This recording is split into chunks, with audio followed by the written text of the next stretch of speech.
सो आज के इस वीडियो में हम लोग देखने वाले हैं सॉफ्टवेयर इंजीनियरिंग एमएसबीटी के स्ट्रीम थर्ड ईयर सब्जेक्ट जो कि कंप्यूटर ब्रांच के लिए है और कंप्यूटर रिलेटेड ब्रांच के लिए भी है।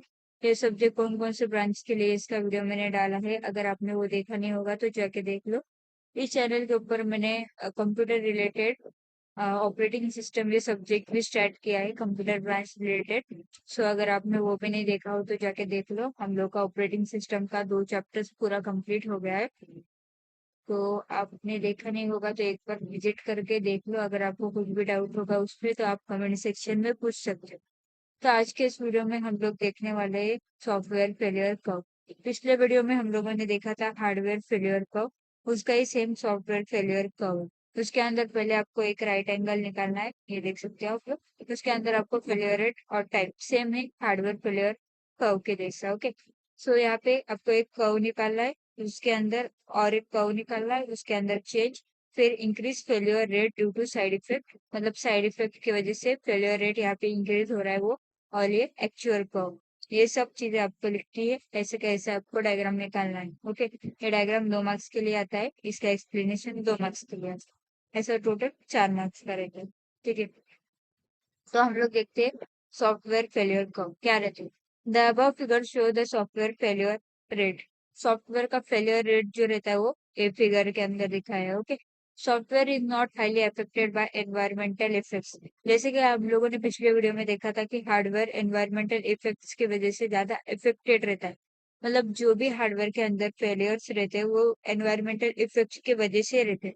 लेकिन सॉफ्टवेयर के अंदर ऐसा नहीं रहता। सॉफ्टवेयर के अंदर एनवायरमेंटल इफेक्ट बहुत ही कम रहते हैं। Okay, in the early stage due to many error software could have high failure. Early age मतलब जल्दी से जल्दी स्टेज के अंदर, मतलब स्टार्टिंग स्टेज के अंदर अगर बहुत सारे एरर्स हो गए तो सॉफ्टवेयर के अंदर बहुत सारा हाई फेलियर रेट होगा। मतलब जितना जब हम लोग सॉफ्टवेयर डेवलप करते हैं, तभी डेवलपिंग के टाइम पे अर्ली स्टेज के अंदर अगर सॉफ्टवेयर के अंदर बहुत सारे एरर्स आ रहे तो सॉफ्टवेयर अच्छे से वर्क करेगा क्या? नहीं, उसके अंदर बहुत सारे फेलियर्स आएंगे। Okay, but it become reliable has time passes instead of wearing out.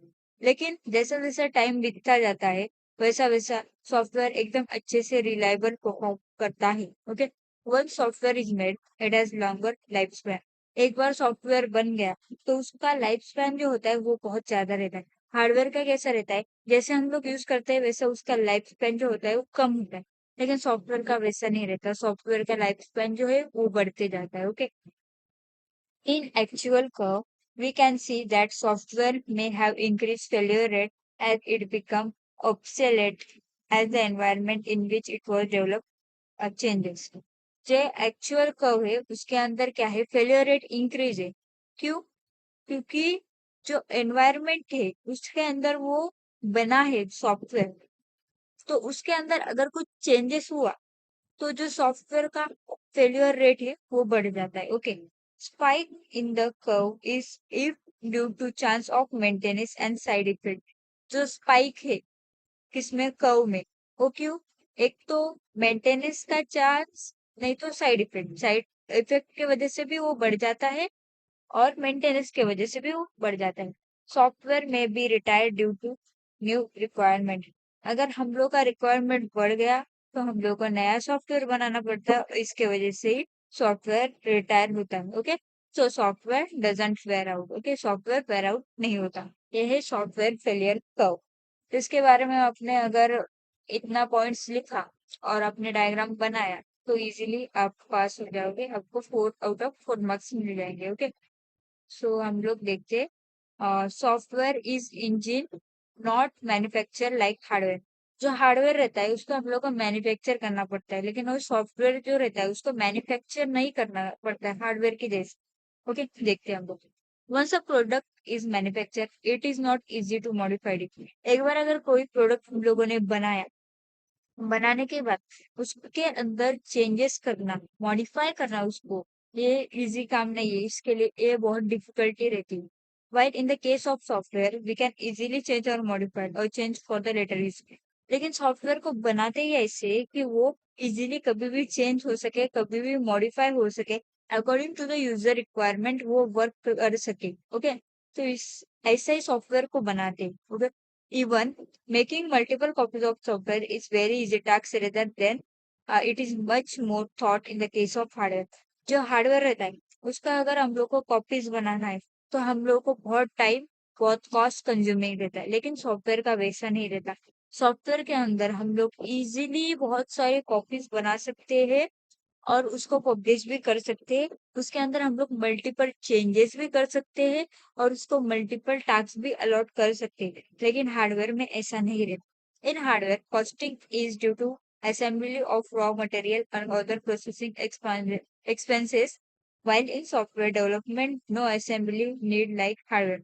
अभी हार्डवेयर आपको अगर बनाना है हार्डवेयर, तो उसके लिए आपको उसका मटेरियल लगेगा, उसका प्रोसेसिंग एक्सपेंसेस सब, मतलब उसके अंदर जो जो भी चीज आपको चाहिए वो सब चीजें आपको लगेंगी और आपको उसके लिए पे करना पड़ेगा। लेकिन सॉफ्टवेयर के अंदर आपको ऐसा कुछ भी नहीं है। सॉफ्टवेयर आप सीधा डेवलप करके उसके अंदर आपको अगर चेंजेस और मॉडिफिकेशन भी करने हैं वो भी आप कम कॉस्ट के अंदर कर सकते हो। लेकिन हार्डवेयर से ज्यादा सॉफ्टवेयर इजी होता है बनाने में, यूज करने में और चेंजेस करने में। Okay, so software is not manufactured as it is developed or it is engineered। तो सॉफ्टवेयर क्या है? सॉफ्टवेयर ये मैन्युफैक्चर नहीं रहता, ये सिर्फ डेवलप किया रहता है। ओके, सो ये क्वेश्चन आ सकता है आपको आपके एग्जाम में। Why software is engine not manufacture like hardware, ऐसा आया तो आपको ये सब पॉइंट लिखना पड़ेगा। ओके, हम लोगों ने क्या देखा? सॉफ्टवेयर फेलियर कर्व देखा, उसके पॉइंट देखे, उसका डायग्राम देखा, फिर ये सॉफ्टवेयर और हार्डवेयर के अंदर डिफरेंसेस क्या रहते हैं वो भी देखा। अगर आपको इसका डिफरेंस आ गया तो भी आप इसमें का पॉइंट डिफरेंस के अंदर लिख सकते हो, वैसा कुछ प्रॉब्लम नहीं है। ओके, अगले वीडियो में हम लोग नेक्स्ट पॉइंट देखेंगे। अगर आपको कुछ भी डाउट है तो कमेंट सेक्शन में बताना। वीडियो अच्छा लगा तो अपने दोस्तों के साथ शेयर करना और सब्सक्राइब करना चैनल को। बहुत लोग वीडियो देखते हैं लेकिन सब्सक्राइब नहीं करते, प्लीज सब्सक्राइब करो। Thank you.